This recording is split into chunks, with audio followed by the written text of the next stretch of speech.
Mereka menyebutnya Maung, harimau dari barat yang dulu menguasai sudut-sudut gelap Tanah Abang dengan tatapan yang membuat para preman gemetar dan aparat menunduk tanpa kata. Tubuhnya kekar seperti pahatan batu, suaranya berat dan dalam, tapi bukan itu yang membuatnya ditakuti. Yang membuat orang enggan menantangnya adalah reputasi, sebuah sejarah panjang pertumpahan darah, pengkhianatan, dan kekuasaan yang dibangun dari amarah dan kehormatan. Bagi warga lama, Maung bukan sekadar manusia. Ia legenda hidup. Bayang-bayangnya masih tertulis di dinding-dinding toko tua dan di bisik-bisik tukang parkir malam. 12 tahun lalu, Maung menghilang. Tanpa jejak, tanpa kabar, seperti ditelan bumi. Sebagian bilang ia mati ditembak dalam operasi gelap. Yang lain percaya dia sengaja mundur setelah kehilangan orang yang paling dicintainya, seorang wanita yang dikhianati oleh sistem dan dibungkam oleh kekuasaan. Tapi tak ada yang benar-benar tahu. Sejak itu, Tanah Abang berubah. Jalanan yang dulu diatur oleh kode kehormatan, kini dirusak oleh aparat seragam yang bermain sebagai raja jalanan baru. Rakyat kecil hanya bisa menunduk, hidup di bawah bayang-bayang kekuasaan yang tak pernah berpihak. Namun sesuatu berguncang pada hari itu.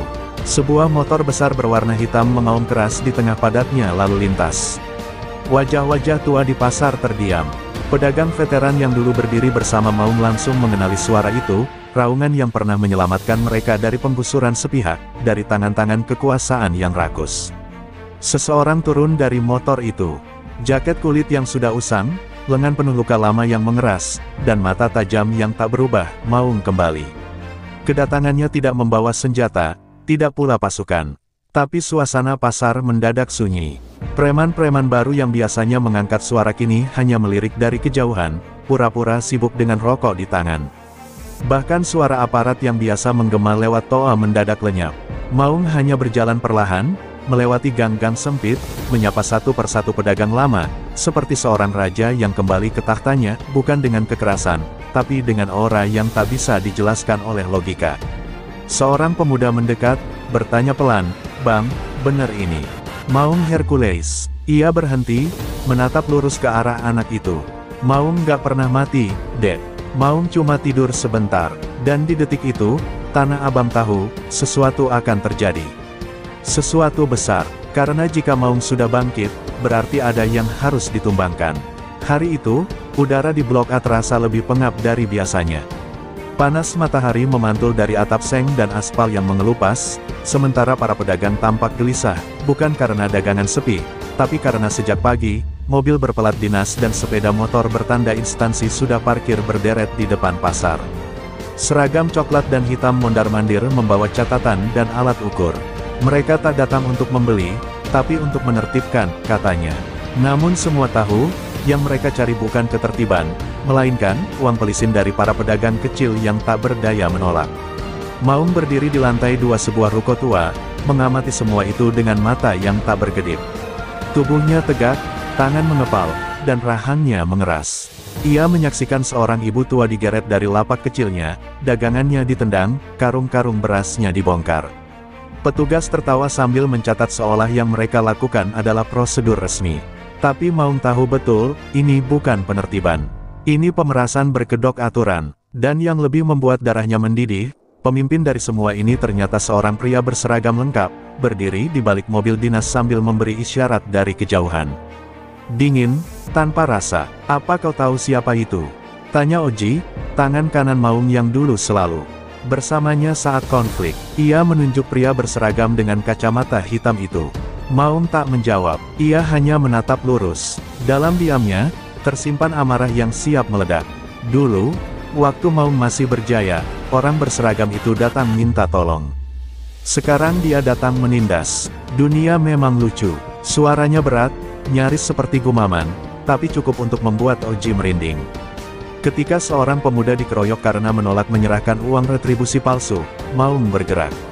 Ia turun perlahan dari tangga, berjalan tegap ke tengah kerumunan. Langkahnya membelah keramaian. Semua mata menoleh. Petugas mulai menyadari kehadiran sosok yang tak asing, tapi mereka ragu, karena tak mungkin dia kembali. Tapi kenyataan menamparkan keras saat Maung berdiri tepat di hadapan aparat yang tengah mencengkram pemuda itu. Ia hanya berkata pelan, "Lepaskan anak itu." Sekarang, petugas itu menatap sejenak, lalu tertawa kecil. "Siapa lu? Ini urusan kami." Maung menatapnya tajam. "Lu pikir seragam lu bikin lu kebal dari kebenaran?" Suasana mendadak senyap. Petugas lain mendekat, tapi satu persatu langkah mereka melambat, hingga akhirnya terhenti. Mereka mengenali tatapan itu. Tatapan seekor harimau yang pernah menelan musuh-musuhnya hidup-hidup. Dan di detik itu, Blok A tidak lagi milik aparat. Blok A kembali menjadi wilayah Maung. Sejak insiden di Blok A, kabar tentang kembalinya Maung menyebar seperti api di tengah ladang kering.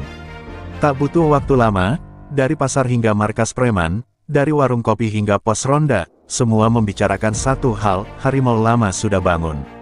Tapi tidak semua menyambut kabar itu dengan sukacita.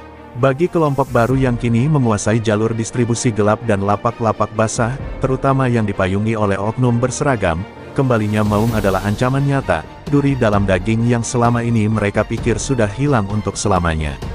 Pemimpin dari kelompok itu bernama Raka. Dulu, ia hanya anak buah kecil yang pernah ditampar Maung karena mencoba menindas pedagang di bawah perlindungannya. Kini, ia berdiri tegak dengan backing kuat dari aparat, mengenakan cincin emas, dan bicara dengan gaya penguasa. Raka merasa waktunya sudah berubah. Ia tak takut dengan legenda tua yang katanya bangkit. "Gua punya surat izin. Gua punya polisi di belakang gua. Siapa Maung sekarang? Cuma cerita basi dari masa lalu," ucapnya sambil tertawa lebar di hadapan anak buahnya. Namun ketakutan tak bisa dibohongi. Malam itu, di posko Raka, ia memanggil perwira polisi berpangkat AKP yang dikenal dekat dengannya. "Lu bilang dia udah selesai. Kok sekarang malah berdiri kayak raja?" Wajah Raka tegang. Sang perwira hanya menggeleng pelan. "Maung bukan tipe yang bisa dikurung pakai hukum. Dulu kita biarin dia karena kita tahu, kalau dia ngamuk, setengah Tanah Abang bisa terbakar." Tapi Raka tak ingin menyerah pada bayang-bayang masa lalu. Ia memutuskan, besok pagi, anak buahnya akan datangi lapak-lapak yang katanya dilindungi Maung, dan akan dipaksa bayar seperti biasa. Siapa yang melawan, habis. Pagi harinya, 5 pria berjaket hitam mendatangi lapak tua milik Pak Hashim, pedagang beras yang pernah diselamatkan Maung dari penggusuran belasan tahun lalu. Mereka mulai membentak, mengancam, dan mencoret papan lapak dengan cat merah bertuliskan, "Terlambat bayar." Namun sebelum mereka sempat menginjak karung beras, suara langkah berat terdengar di belakang mereka. Satu persatu pria itu membalikkan badan, dan langsung terpaku. Maung berdiri di sana, tangan kosong, tapi sorot matanya membakar. "Ada yang mau bayar pakai nyawa hari ini?" katanya lirih, namun jelas terdengar di seluruh gang kecil itu. Tak ada jawaban. Salah satu dari mereka bahkan menjatuhkan pentungan besi yang dibawanya. Maung berjalan pelan, dan pria-pria itu mundur, bukan karena jumlah mereka kalah, tapi karena keberanian mereka runtuh. Saat Maung berhenti tepat di tengah-tengah mereka, ia hanya mengangkat tangan dan menunjuk keluar. Keluar dari wilayah ini, sebelum Maung hilang sabar. Tanpa perlawanan, mereka kabur. Hari itu, satu pesan tersebar luas, Maung tidak lagi hanya legenda. Ia nyata, dan ia siap melawan siapapun, dengan atau tanpa seragam. Hari itu, langit Jakarta mendung, seolah menahan amarah yang hendak tumpah ke bumi. Di pasar Blok C, puluhan petugas berseragam lengkap, dari Satpol PP hingga aparat kepolisian, berjejer rapi, disaksikan sejumlah wartawan dan drone milik media online. Mereka mengklaim akan melakukan penertiban besar-besaran terhadap bangunan liar dan pedagang yang melanggar. Tapi semua warga tahu, ini hanya aksi pencitraan, dibumbui tekanan dan pungutan liar yang menyesakkan napas rakyat kecil. Hanya kali ini, mereka lupa satu hal, Tanah Abang bukan lagi kosong. Maung sudah kembali. Saat toa berbunyi memerintahkan pembongkaran, seorang anak kecil menangis ketika tenda jualan ibunya disobek paksa. Seorang bapak tua dipukul karena mencoba menyelamatkan timbangan warisannya. Kekacauan mulai menyebar, kamera media justru menyorot petugas seolah mereka adalah pahlawan penertiban. Tapi di tengah kekisruhan itu, terdengar raungan mesin. Bukan mobil aparat, tapi suara motor besar yang semua warga kenal betul. Semua kepala menoleh bersamaan, dan dari balik kerumunan, muncul sosok itu, Maung, berjalan sendirian, dengan langkah perlahan dan tatapan membunuh. Ia berhenti tepat di depan barikade aparat. Semua mendadak diam, mikrofon di toa berhenti bersuara. Seorang perwira polisi yang memimpin operasi menatap bingung, lalu menyipitkan mata. "Maung," gumamnya lirih. Lelaki yang berdiri di hadapannya tampak seperti sosok dari mimpi buruk masa lalu, seseorang yang pernah ia lihat berdiri di tengah medan bentrokan, berlumuran darah, tapi tak pernah jatuh. Maung tidak berteriak, ia hanya menatap satu persatu petugas itu. Dan satu persatu dari mereka, meski berseragam, bersenjata, dan dilindungi prosedur, menundukkan kepala. "Sudah berapa kali kalian sebut diri kalian pelindung rakyat, tapi tangan kalian lebih rajin merampas daripada memberi." Suara Maung berat, tak keras, tapi menggema di dada siapapun yang mendengarnya. Seorang petugas muda menggertakkan gigi, mencoba melangkah maju, tapi seorang senior menarik bahunya dan berbisik pelan, "Jangan. Itu Maung. Kalau kau angkat tangan padanya, Tanah Abang bakal meledak." Ketegangan menggantung di udara. Warga berdiri di belakang Maung, tanpa disuruh. Diam-diam, ponsel mereka sudah merekam. Dunia akan tahu apa yang terjadi hari ini. Dan pada hari itu, hari ketika aparat berseragam lengkap, dengan kendaraan dan perlengkapan resmi, berdiri membeku di hadapan satu pria tanpa pelindung apa-apa, semua memilih diam. Karena mereka tahu, satu kata salah dari mulut mereka bisa menyulut amarah yang selama ini ditahan oleh kehormatan. Hari itu, Tanah Abang kembali menyaksikan satu kenyataan yang tak terbantahkan. Dalam dunia yang penuh seragam, kadang hanya harimau tanpa baju dinas yang berani melindungi rakyatnya. Malam itu, ruangan dingin berlampu putih di lantai atas markas kepolisian Jakarta Pusat dipenuhi ketegangan. Seorang perwira tinggi duduk di balik meja panjang berlapis kaca. Di hadapannya, layar monitor menampilkan video viral, Maung berdiri tanpa takut di depan barikade petugas, sementara aparat berseragam hanya bisa menunduk. Komentar publik membanjiri media sosial, menyebut Maung sebagai satu-satunya pelindung rakyat. Sementara itu, nama-nama petugas dan pejabat mulai disebut sebagai pengecut, bahkan perampas. Sang perwira mengetukkan jarinya di meja. "Ini sudah kelewatan," gumamnya pelan, "kalau dia tak dihentikan, semua struktur akan runtuh." Seorang pejabat dari instansi lain, berpakaian sipil, ikut bersuara. "Dia bukan cuma masalah. Dia simbol pemberontakan. Dia memalukan kita di depan publik." Wajah-wajah yang dulu menekan rakyat kini mulai panik. Mereka tahu, satu figur seperti Maung bisa membangkitkan perlawanan luas, dan kali ini, rakyat sudah di pihaknya. Maka diputuskan, operasi senyap. Bukan lewat prosedur hukum, karena Maung terlalu licin untuk dijerat. Tapi dengan cara lama, cara yang mereka dulu ajarkan ke dunia jalanan, eliminasi dengan tangan tak terlihat. Di sisi lain kota, Maung duduk di sebuah warung kopi tua, bersama Oji dan beberapa orang lama. Wajahnya tenang, tapi matanya tajam menatap keluar jendela. Ia tahu, keheningan hari ini bukan pertanda baik. Mereka sedang rapat, bukan buat menertibkan pasar, tapi buat menertibkan gua, katanya lirih. Oji menatap khawatir. "Bang, kalau mereka kirim orang buat nyerang, kita harus siap." Tapi Maung menggeleng. "Bukan begitu caranya. Kalau gua jawab dengan kekerasan, gua sama kayak mereka. Tapi kalau gua diam, rakyat bakal kehilangan harapan." Kalimat itu menggantung di udara, berat seperti ancaman badai. Dan badai itu datang saat dua motor tanpa plat berhenti tak jauh dari warung. Dua pria turun, berdiri lama tanpa memesan apapun. Tatapan mereka tajam, tangan di balik jaket kulit, kode yang dikenal di dunia bawah pengawas. Bukan pembunuh, tapi pengamat. Jika Maung lengah, mereka akan melapor, dan malam itu juga Maung bisa hilang tanpa jejak. Tapi Maung bangkit perlahan, berjalan mendekati mereka, dan menatap tanpa berkedip. "Sampaikan ke atasan kalian, gua nggak takut mati, tapi kalau gua jatuh, pastikan kota ini siap terbakar. Gua bukan sendirian." Malam itu, langit Jakarta tetap gelap, tapi di banyak sudut kota, di lapak-lapak kecil, di antara rakyat yang dulu hanya berani diam, sesuatu mulai tumbuh, keberanian. Dan kekuatan itu tak bisa lagi dipadamkan hanya dengan pistol atau surat perintah. Karena begitu Maung berdiri, ia bukan cuma satu orang. Ia jadi simbol, dan simbol tak bisa dibunuh. Pagi yang sejuk berubah panas ketika sebuah ledakan kecil mengguncang gudang tua di belakang pasar Blok B. Tak ada korban, tapi cukup membuat geger. Polisi segera memasang garis kuning, memberi pernyataan bahwa itu akibat korsleting. Tapi di antara bisik-bisik warga, tersebar kabar lain, itu bukan kecelakaan. Itu peringatan. Dan bukan sembarang peringatan, tapi pesan dari mereka yang ingin Maung hilang dari peta Tanah Abang. Sayangnya, justru pesan itu membuat amarah rakyat membara, seperti bensin yang disiram ke api yang mulai menyala. Sore harinya, puluhan pedagang kecil dan warga mendatangi lapak Pak Hashim, tempat Maung terakhir terlihat. Mereka tak membawa senjata, hanya wajah penuh tekad dan kepercayaan. Seorang ibu dengan kerudung lusuh berkata lantang, "Kalau mereka berani sentuh Maung, berarti mereka juga sentuh kita." Di luar dugaan, semangat itu menjalar ke berbagai blok. Bahkan preman-preman lama yang dulu sempat tersingkir karena sistem bayaran baru, kembali muncul, bukan untuk berkuasa, tapi untuk membela Maung. Jalanan yang dulu dikuasai rasa takut, kini berubah jadi ladang solidaritas. Di ruang kendali markas polisi, laporan demi laporan masuk, Blok A menolak razia, Blok D blokade jalan, orang-orang mulai bakar ban. Seorang perwira muda panik, bertanya, "Apa ini kerusuhan?"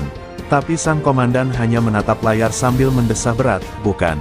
Ini pemberontakan tanpa senjata." Mereka menyadari sesuatu yang jauh lebih menakutkan, Maung tak pernah menyerang secara langsung, tapi kehadirannya cukup untuk membuat rakyat melawan sendiri. Dan ketika rakyat mulai bergerak tanpa komando, tak ada pasukan manapun yang bisa menghentikannya tanpa menyalakan kobaran yang lebih besar. Sementara itu, Maung sendiri berdiri di atap gedung tua, memandang ke arah matahari terbenam. Matanya tajam, tapi wajahnya lelah. Ia tahu permainan ini tak bisa bertahan lama. Cepat atau lambat, mereka akan menyerang habis-habisan. Oji berdiri di sampingnya, membawa kabar bahwa ada rencana pembungkaman besar-besaran malam ini. Tapi Maung hanya tersenyum tipis. Kalau mereka pikir bisa memadamkan api ini dengan kekerasan, berarti mereka belum tahu, api ini bukan cuma milik gua. Ini milik semua orang yang udah lama dibungkam. Malam pun jatuh, membawa hawa panas yang tak biasa. Di tiap sudut pasar, di warung, di lorong-lorong sempit, warga berkumpul. Mereka tak bawa senjata, hanya membawa tekad. Di atas sana, Maung bersiap, bukan untuk menyerang, tapi untuk menjadi saksi. Karena ia tahu, perang kali ini bukan tentang pukulan atau peluru, tapi tentang siapa yang tetap berdiri saat keadilan diinjak-injak. Dan kali ini, rakyat sudah memilih siapa yang akan mereka ikuti. Malam itu, udara Jakarta terasa tebal, penuh ketegangan yang meresap ke dalam setiap langkah. Di tengah keramaian pasar, api mulai menyala, bukan hanya dari tumpukan ban yang dibakar, tapi juga dari semangat yang berkobar dalam diri setiap orang yang hadir. Maung berdiri tegak di depan kerumunan, tangan terlipat di dada, wajahnya memancarkan ketenangan yang tidak bisa dibaca oleh siapapun. Ia tahu, detik-detik berikutnya akan menentukan nasib mereka semua. Mereka bukan hanya melawan segerombolan aparat yang disponsori oleh kekuasaan, tapi juga melawan sejarah yang menindas mereka selama bertahun-tahun. Seorang pria berseragam polisi, dengan wajah dingin dan mata tajam, berdiri di ujung kerumunan. Ia mengenakan pelindung tubuh dan membawa senapan laras panjang, sebuah simbol dari kekuatan yang ia miliki, yang siap menghancurkan apapun yang dianggap menghalangi jalannya. Di tangannya, ada perintah tertulis, "Bersihkan pasar segera." Tapi, meskipun kata-kata itu tertulis, hatinya ragu. Ia bukan hanya menghadapi segerombolan rakyat kecil. Ia menghadapi Maung, seorang legenda yang tak kenal takut, yang tak bisa dilumpuhkan dengan intimidasi biasa. Di sisi lain, Oji menggenggam erat senjata yang mereka persiapkan, namun Maung menepuk bahunya, mengisyaratkan untuk menahan diri. "Jangan sampai kita sama seperti mereka," ucap Maung dengan suara rendah, tetapi penuh makna. Warga di belakangnya mulai bersiap, siap menghadapinya, bukan dengan kekerasan, tapi dengan suara mereka. "Kita nggak butuh darah malam ini. Kita butuh mereka dengar," lanjut Maung.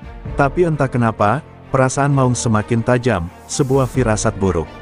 Ia tahu, di balik kerumunan ini, ada yang akan melangkah lebih jauh. Tiba-tiba, di tengah keramaian, suara tembakan terdengar memecah ketegangan malam itu. Semuanya terdiam sejenak, seolah waktu berhenti. Suara tembakan itu begitu keras, begitu tajam, dan begitu dekat. Semua mata tertuju pada seorang pria berseragam polisi yang tampak terhuyung, wajahnya kaget. Tembakan itu tak ditujukan kepada siapapun, melainkan ke udara, sebuah peringatan dari pihak yang lebih tinggi. Namun, efeknya jauh lebih dahsyat. Warga yang sudah terkumpul mulai berteriak, beberapa mundur, sementara yang lainnya berdiri lebih tegak, siap menghadapi apapun yang datang. Maung, dengan tatapan yang semakin gelap, berbalik menghadap kerumunan. Ini bukan hanya tentang kita. Ini tentang masa depan mereka, katanya tegas. Oji dan beberapa orang lainnya maju ke depan, menggenggam erat tangan mereka. Tak ada rasa takut, hanya ada tekad. Kita nggak akan mundur, Maung. Kalau mereka mau perang, kita perang. Tapi kita nggak akan berhenti, ujar Oji, matanya penuh kemarahan yang terpendam. Saat itu, Maung tahu, ini adalah titik balik. Tidak akan ada lagi mundur. Tidak akan ada lagi kompromi. Malam ini, mereka akan melawan apa yang harus mereka hadapi, dan dengan cara mereka sendiri. Saat malam semakin larut, api yang menyala di beberapa titik di pasar Tanah Abang menjadi simbol pemberontakan yang tidak bisa dipadamkan. Maung berdiri di tengah kerumunan, matanya tajam menatap langit yang gelap, namun suasana semakin tegang. Di jalanan, semakin banyak warga yang bergabung, menambah kekuatan mereka. Mereka bukan hanya sekadar mencari keadilan, tapi mencari martabat yang telah lama diinjak-injak. Polisi, dengan barisan yang lebih banyak dan persenjataan lengkap, mulai bergerak maju, membentuk barikade untuk menahan massa yang terus berkembang. Di belakang barikade polisi, perwira-perwira tinggi mulai berdiri. Mereka tahu, malam ini bukanlah tentang penertiban biasa. Ini adalah pertempuran hidup dan mati, bukan hanya untuk menjaga kekuasaan mereka, tetapi juga untuk menghentikan simbol perlawanan yang telah tumbuh lebih besar dari yang mereka perkirakan. Seorang perwira senior, yang sejak awal memandang remeh Maung, memegang mic dan memberi perintah dengan suara keras, serang mereka. Jangan biarkan satu pun dari mereka lolos. Suaranya terdengar memerintah, namun di balik ketegasan itu, ada keraguan yang mulai menyelinap. Tembakan pertama meledak, dan malam yang sebelumnya sepi berubah menjadi ledakan kekerasan.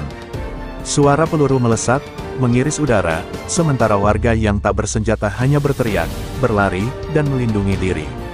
Namun Maung, dengan keberanian yang tak terukur, tetap berdiri tegak di depan. Ia mengangkat tangannya, memberi isyarat kepada Oji dan beberapa anak buahnya untuk maju. Jangan biarkan mereka merusak apa yang kita bangun, katanya dengan suara yang keras, namun penuh wibawa. Malam itu, Maung bukan hanya bertarung untuk dirinya sendiri, tetapi untuk setiap orang yang pernah merasa terinjak. Di sisi lain, beberapa orang yang telah lama merasa terpinggirkan mulai bergerak maju. Tanpa senjata, mereka berlari menerjang, menahan tembakan dengan tubuh mereka. Setiap langkah mereka membawa harapan, dan setiap teriakan mereka menguatkan solidaritas yang telah lama terkikis oleh ketidakadilan. Warga yang terperangkap di tengah barikade polisi tak takut lagi. Mereka tahu, ini adalah kesempatan terakhir untuk menunjukkan bahwa mereka lebih dari sekadar angka dalam catatan polisi. Mereka adalah rakyat yang punya hak untuk hidup dengan hormat dan kebebasan. Namun, ketegangan memuncak ketika Maung mendekat ke barisan terdepan polisi, matanya penuh amarah. Seorang polisi yang melihatnya dengan jarak dekat, tanpa pikir panjang, menodongkan senjatanya ke arah Maung. "Kau pikir ini permainan? Kau akan mati malam ini," teriaknya. Tapi Maung hanya tersenyum, sebuah senyum penuh keyakinan. "Kalau aku mati malam ini, maka kalian akan menghadapi lebih dari sekadar Maung. Kalian akan menghadapi seluruh rakyat yang tak akan pernah tunduk lagi," katanya dengan suara yang menggema. Detik itu, rasa takut di hati para polisi mulai merambat. Tiba-tiba, suara tembakan kedua terdengar, kali ini lebih keras. Semua mata terbelalak, namun, kali ini bukan Maung yang jatuh. Sebaliknya, perwira senior yang memerintahkan serangan pertama, terjatuh ke tanah dengan darah mengalir dari dada. Warga yang melihat itu tak bisa menahan diri lagi. Mereka menyerbu maju, sementara polisi yang tersisa terbelalak, ragu, dan mulai mundur. Maung berdiri tegak, matanya tajam menatap lawan-lawannya. Malam itu, mereka semua tahu, pertempuran ini belum selesai, tapi simbol perlawanan telah tercipta. Dan Maung, si harimau, menjadi api yang tak bisa dipadamkan. Setelah pertempuran sengit di tengah jalan raya, udara Tanah Abang terasa seperti dipenuhi oleh api yang tak pernah padam. Warga yang sebelumnya terjebak dalam ketakutan, kini berdiri dengan kepala tegak. Maung telah memberi mereka lebih dari sekadar harapan, ia memberi mereka keberanian untuk melawan yang tak pernah bisa mereka lawan sebelumnya. Namun, kegembiraan mereka hanya berlangsung sesaat. Dari kejauhan, sebuah suara keras terdengar, sebuah helikopter militer yang membawa pasukan tambahan turun dengan cepat, siap menghabisi perlawanan itu tanpa ampun. Maung tahu, ini bukan hanya sekadar pertempuran jalanan. Mereka yang kini datang bukan hanya aparat biasa, tapi pasukan elit yang dilatih untuk menghancurkan setiap tanda perlawanan. Pasukan ini, yang mengenakan perlengkapan tempur lengkap, turun dengan senapan dan alat pemusnah lainnya. Mereka tidak akan memberi ampun, dan Maung tahu, jika mereka berhasil mengalahkan pasukan ini, maka simbol perlawanan yang mereka bangun akan menjadi lebih besar dari apapun yang pernah ada. Tapi jika mereka kalah, itu bisa menjadi akhir dari segala sesuatu yang telah mereka perjuangkan. Sementara itu, Oji dan beberapa anak buahnya berdiri di samping Maung, siap untuk bertempur habis-habisan. Kita nggak bisa mundur, Bang. Kita bertarung sampai akhir, kata Oji, suaranya keras, penuh semangat. Namun Maung menatapnya dengan tatapan yang berbeda. Jangan hanya bertarung karena marah. Bertarunglah karena ini adalah perjuangan untuk masa depan. Kalau kita jatuh hari ini, biarkan tanah ini menjadi saksi bahwa kita sudah memberikan segalanya untuk orang-orang yang selalu dilupakan, ujar Maung dengan suara rendah, namun penuh kekuatan. Mereka semua tahu, apapun yang terjadi, mereka akan melawan dengan segala yang mereka miliki. Perlawanan itu semakin membara saat pasukan elit mulai menyebar, mengepung kerumunan dengan kecepatan yang mematikan. Suara tembakan kembali terdengar, kali ini lebih cepat dan lebih mematikan. Warga yang sebelumnya berani maju kini mulai mundur, namun Maung berdiri tegak, tidak bergerak sedikit pun. Ia tahu, jika ia menyerah sekarang, maka semua yang telah diperjuangkan akan sia-sia. Jangan biarkan mereka menang. Ini lebih dari sekadar kita. Ini tentang semua orang yang pernah merasa tertindas, serunya, membuat para pengikutnya kembali bangkit dengan semangat yang tak terkalahkan. Namun, saat pertempuran semakin sengit, Maung menyadari bahwa mereka tak bisa bertahan selamanya. Pasukan elit semakin mendekat, dan kekuatan mereka semakin besar. Saat itulah Maung melihat sosok yang ia kenal, seorang perwira polisi yang lebih tua, berdiri di tengah kerumunan dengan tatapan yang penuh penyesalan. Maung, berhenti. Mereka akan membunuh kita semua, teriak perwira itu. Tapi Maung hanya menatapnya dengan tajam, matanya penuh keberanian. Mereka boleh membunuh tubuh kita, tapi ide ini tidak akan mati. Sebelum kita jatuh, pastikan dunia tahu kenapa kita melawan, jawab Maung, dan dengan itu, ia memimpin langkah terakhirnya menuju pasukan elit yang sudah siap menggulung mereka. Saat fajar mulai mereka, suasana Tanah Abang tidak lagi seperti yang dikenalnya. Di jalan-jalan yang biasanya ramai dengan pedagang, kini hanya ada kehancuran dan puing-puing dari pertempuran yang baru saja berlalu. Pasukan elit yang dikirim untuk menghentikan Maung dan rakyatnya kini terpaksa mundur, terluka, dan tak lagi memiliki keinginan untuk bertarung. Namun, bukan kemenangan yang mereka rasakan, melainkan ketidakpastian yang mengambang. Apakah ini benar-benar akhir dari perjuangan mereka, atau hanya awal dari sesuatu yang lebih besar? Maung berdiri di atas tumpukan puing, napasnya berat, tubuhnya berdarah-darah, namun matanya tetap tajam. Ia tahu, hari ini adalah akhir sekaligus awal dari sesuatu yang akan terus dikenang. Di tengah kerumunan yang bersorak-sorai, Oji mendekati Maung dengan hati-hati, tampak cemas. Bang, kita menang, tapi apakah ini benar-benar berakhir? Apa yang akan terjadi sekarang? Tanyanya, suara cemasnya mencerminkan keraguan yang ada di hati setiap orang. Maung menatap ke arah matahari yang baru terbit, sinarnya menyinari tubuhnya yang penuh luka. Ini bukan tentang menang atau kalah, Oji. Ini tentang memberi suara pada mereka yang selama ini dibungkam. Kita mungkin tak punya banyak, tapi kita punya harapan yang tak bisa dihancurkan, jawab Maung dengan suara yang dalam, penuh makna. Sementara itu, pasukan polisi yang tersisa mundur perlahan, beberapa tampak kehilangan arah. Perwira yang sebelumnya mencoba mengintimidasi Maung, kini hanya bisa berdiri di kejauhan, merasakan kepahitan dari kekalahan ini. Ia tahu, meskipun mereka berhasil mengalahkan tubuh para perlawanan, ide-ide Maung akan terus berkembang, menyebar ke setiap sudut kota. Ketakutan itu telah menular, dan yang lebih menakutkan, ketakutan itu tidak akan mudah hilang. Maung, kami mungkin tidak bisa menghentikanmu, ucap perwira itu pelan, matanya penuh penyesalan. Namun Maung hanya menatapnya datar. Kalian sudah lama berusaha menekan kami. Sekarang, Kalian hanya akan melihat kami tumbuh lebih kuat, jawab Maung, tanpa sedikit pun keraguan di wajahnya. Dengan sisa-sisa tenaga yang ada, Maung melangkah mundur, memberi isyarat kepada rakyat untuk kembali ke tempat asal mereka. Tidak ada kemenangan gemilang, tidak ada parade.